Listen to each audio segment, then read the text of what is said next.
అహం ఇంద్రో న పరాజిత్యే, నేను ఇంద్రుడను, ప్రపంచంలో ఏ శక్తియు నన్ను పరాజితుని చేయజాలదు అనే ప్రగాఢమైన విశ్వాసంతో జీవించాలి మనిషి.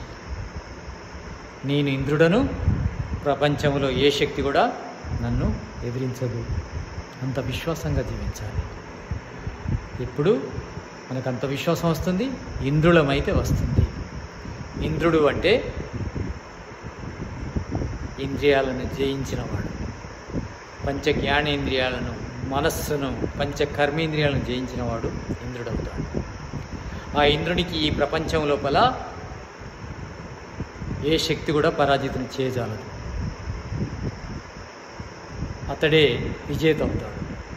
అతడు ఎవరిచే ఓడింపబడడు. అష్టచక్ర నవద్వార దేవానాం పురేత్య.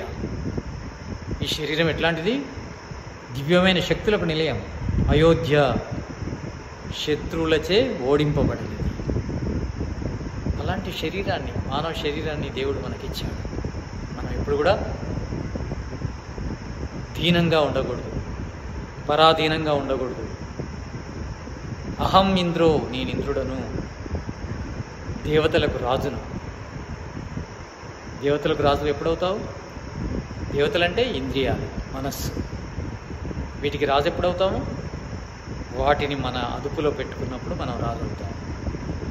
అప్పుడు ఆ ఇంద్రియాలను మనం జయిస్తే ఈ ప్రపంచం లోపల ఇంకా దేనిని కూడా జయించకుండా ఉండలేము. దేనిచే పరాజితులం కాము, అన్నిటినీ జయించగలం. అలెగ్జాండర్ అంటాడు, నేను రాజ్యాల మీద దండెత్తి ప్రపంచ విజేతనయ్యాను, కానీ నాకు ఇప్పుడు తెలిసింది మనసును జయించి విశ్వ విజేతనయ్యాను. అరిస్టాటిల్ ఫిలాసఫర్, తన గురువు. ఆయన ప్రపంచాన్ని జయించిన తర్వాత అతనికి అంత తృప్తి ఏం లభించలేదు. ప్రపంచాన్ని జయిస్తే తృప్తి కలుగుతుంది అనుకున్నాడు. కానీ మళ్ళీ మన గురువు దగ్గరికి వచ్చి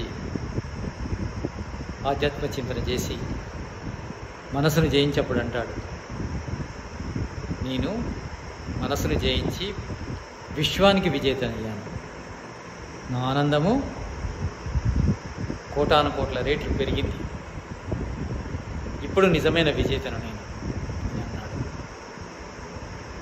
మనుషులను ఓడిస్తే కాదు, మనస్సును జయిస్తే మనం ఇంద్రులం అవుతాము, దేవేంద్రులం అవుతాము. కనుక మనోనిగ్రహం అనేది చాలా ముఖ్యం.